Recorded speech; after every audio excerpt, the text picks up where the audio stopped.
So students हमने हतादी मंत्र से स्टार्ट करना था अभी।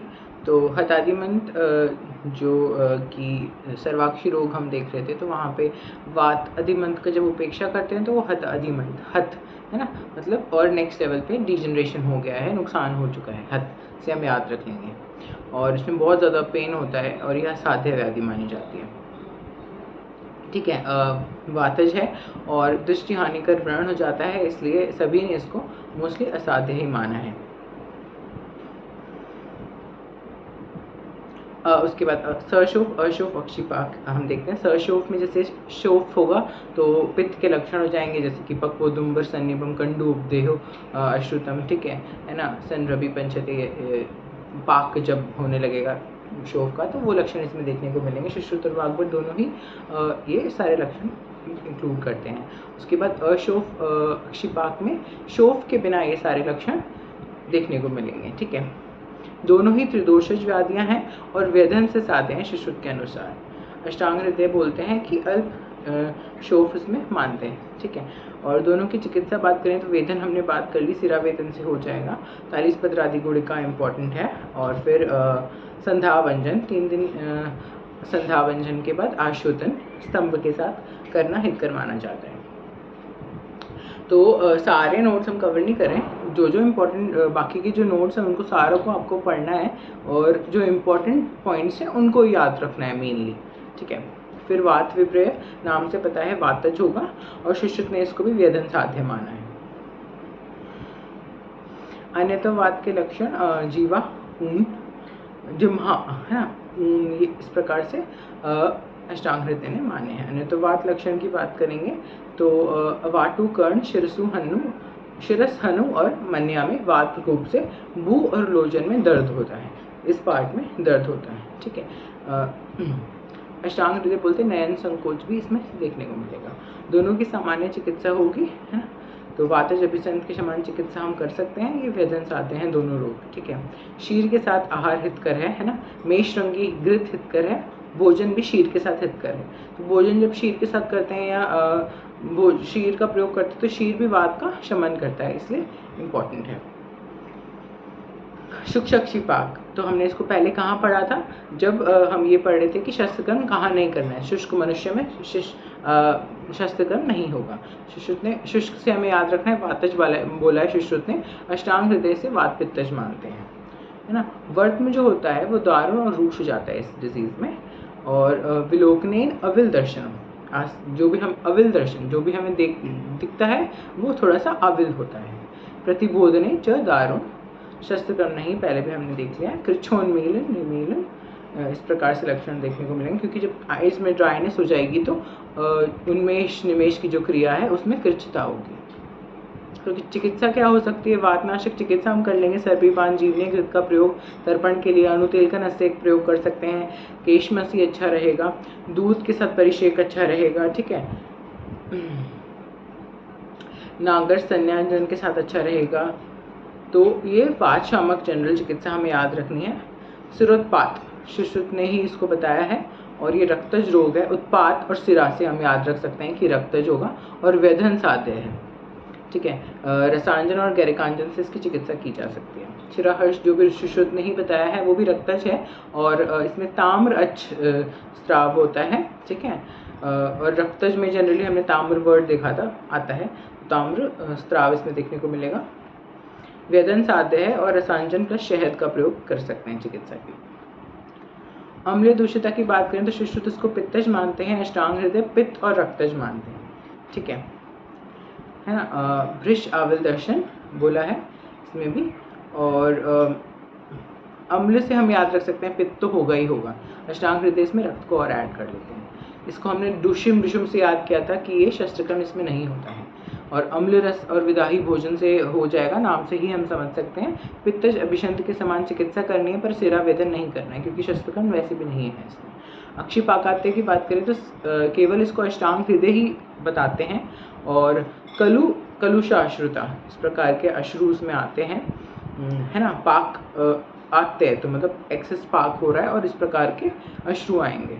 ठीक है, दर्शन संरोध, दर्शन इसमें नहीं होगा अच्छे से। अनवस्थित वेदना,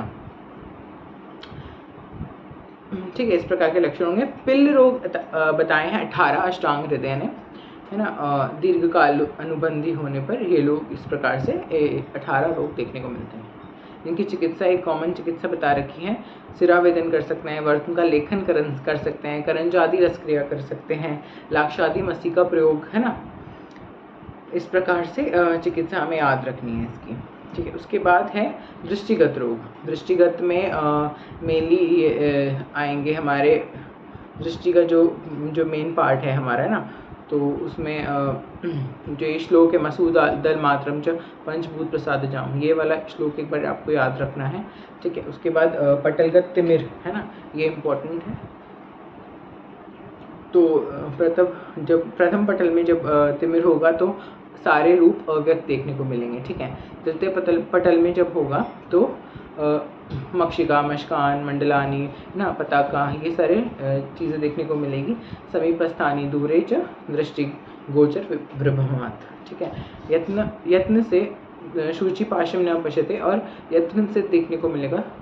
इस प्रकार से अष्टांग हृदय भी ऑलमोस्ट सेम बता, कुछ चीज़ें इन्होंने डिफरेंस बताए हैं, और ये थोड़ा सा नोट से हमें स्टडी करना है।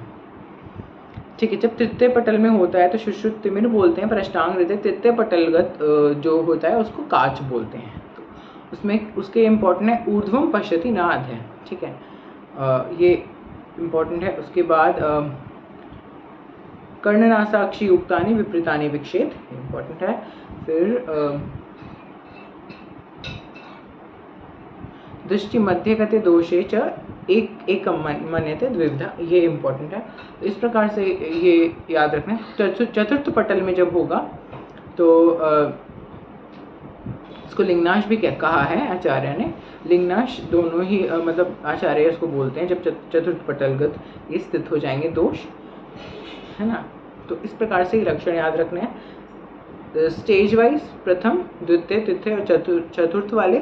उसके अलावा दोषानुसार में अपने अपने लक्षण दोष के अनुसार हो जाएंगे। वात तिमिर में जैसे कि अरुणाभा हो जाएगी, आविलान, है ना, व्याविधानी, इस प्रकार से, है ना। और पित्तज में अगर देखेंगे तो शिखिर बहिर विचित्राणी नील कृष्णाणी पच्छते। ठीक है ना। अष्टांग हृदय भी ऑलमोस्ट सेम ही बता रहे हैं। और अगर कफज तिमिर की बात करेंगे तो वही कफ के जो मेन लक्षण होंगे, परिजाड्य, है ना, श्वेत प्रतिभा, है ना, प्रतिमा, गोर, मतलब इस प्रकार जो भी स्निग्धानी च सीतानी च, है ना, इस प्रकार के जो कफ के जो लक्षण एक्सेस में होंगे वो देखने को मिलेंगे। अष्टांग हृदय बोलते हैं स्निग्धम श्वेतम न च पश्यति। ठीक है, फिर रक्तज तिमिर की बात करेंगे तो हरित श्याव कृष्णानी धूम्रधूमाणी चेक्षते, इस प्रकार से लक्षण देखने को मिलेंगे। रक्तेन तिमिरम रक्तम तमोभूतम च पश्यति, है ना, तमांसी विविधानी च, है ना। तम जो है, तम की तरफ, अंधकार की तरफ के जो लक्षण हैं वो रक्त देखने को मिलेंगे। ये इम्पोर्टेंट है, हम कहीं सिर्फ रक्त के लक्षण इसमें कोट ना कर दें, पर ये अंधकार से ज़्यादा रिलेटेड रहेंगे, है ना। ऐसा हम मान सकते हैं कि जब एकदम ही जब ब्लड का फ्लो ही इंक्रीज रहेगा तो विजन ही नहीं होगा, इतना ज़्यादा एक्सेस फ्लो होने की वजह से विजन खत्म हो जाएगा। हाँ, सन्निपातज की बात करेंगे तो चित्राणी विप्लुतानी च पक्षते बहुधा वा द्विधा वापि सर्वाणी समन्ततः हीन अधिकांग, ये इम्पोर्टेंट है। ठीक है, ज्योतिष चापी च पश्यति, ये इम्पोर्टेंट है। रक्त पित्त की बात करें तो परिमलाई इसका नाम होता है, परिमलाई काच भी हमने सुना है ना। तो इसका इम्पोर्टेंस ये है कि सभी जगह में सूर्य दिखेगा उसको, है ना। वृक्ष में खद्योत, है ना, पीत दिशा, ये इम्पोर्टेंट है। परिमलाई कांच रक्तपित्त में, नाम से भी पता चल रहा है। तो रक्तपित्त में सूर्य सब तरफ दिखेगा, रक्त में नहीं दिखेगा कुछ भी, तम अंधकार की तरफ जाएगा। वातज काज की बात करें तो बिना नासा चंद्रदीप के होते हुए भी अनेक को देखना। ठीक है, पित्तज काज की अगर बात करेंगे तो कान से नीलाभ दृष्टि, वस्तुओं को अर्क या इंदु तुल्य देखना। ठीक है, कफज काज की बात करें तो इंदु अर्क प्रदीप को बिना प्रभा के, इसमें मतलब कफ अगर आ जाता है तो हम ये मानते हैं कि जो नेत्र हैं वो पित्त का जो मतलब पित्त की वजह से ही हमें दर्शन की प्राप्ति होती है। अगर पित्त के ऊपर कफ का आवरण आ जाएगा तो बिल्कुल ही प्रभा खत्म हो जाएगी ये हमें याद रखना है। तो इस प्रकार से जब कफज काच होगा तो सारी चीज़ें निष्प्रभ देखने को मिलेगी। अब जो लास्ट स्टेज है वातज लिंगनाश, तो उसके अकॉर्डिंग दोष के अकॉर्डिंग लक्षण हो जाएंगे, है ना। रजो धूमावृत स्पष्ट नाभ विस्त्रात या हद दर्शन, इस प्रकार से देखने को मिलेगा। ठीक है, कान से आप हो जाएगा पित्त में, है ना। कफज लिंगनाश में शंख कुंड इंदु तुल्य दृष्टिमंडल देखने को मिलेगा। आतप में दृष्टि संकोच व छाया में विस्तार हो जाएगा। दृष्टि मर्दन हेतु मंडल में दोष व्यापन देखने को मिलेंगे। रक्तज लिंगनाश की बात करें तो प्रवाल हमेशा रक्त में आता है, प्रवाल तुल्य या पद्म पत्र तुल्य दृष्टि हो जाएगी। निष्प्रभ या हत दर्शन, हत दर्शन में पहले से पता है रक्तज लिंगनाश में होता है। सन्निपात लिंगनाश की बात करें तो दृष्टि में विविध वर्ण देखने को मिलेंगे। ठीक है, और परिमलाय लिंगनाश की बात करेंगे तो स्थूल काच तुल्य लक्षण होंगे। अनल प्रभ, क्योंकि पित्त है तो अनल प्रभ, है ना। और मलान में नील वर्ण देखने को मिलेगा। दोष जो होंगे शयात कदाचित स्वयं दर्शन देखने को, कई बार अपने आप ही दर्शन आ जाएगा। तो इस प्रकार से इस सेशन में ये और संसर्ग व सन्निपातज काज व लिंगनाश के लक्षण, सामान्य चिकित्सा इसके इंपॉर्टेंट देख लेते हैं हम। प्रथम पटल अगर आश्रित होगा तो बिना राग के, तो अगर राग उत्पन्न नहीं हुआ है लक्षण तो औषध साध्य है। द्वितीय पटल में अगर राग युक्त होगा तो कृत साध्य है। तृतीय पटल में राग युक्त होने पर याप्य है, परंतु चतुर्थ जो है वो असाध्य रहेगा कफज लिंगनाश के अलावा। कफज लिंगनाश शस्त्र साध्य है। वातज तिमिर में स्तोत्रांजन करते हैं और पित्तज में सौवरांजन का प्रयोग करते हैं, ये इंपॉर्टेंट है। कफज लिंगनाश में हम शस्त्र क्रिया नेक्स्ट सेशन में डिस्कस करेंगे।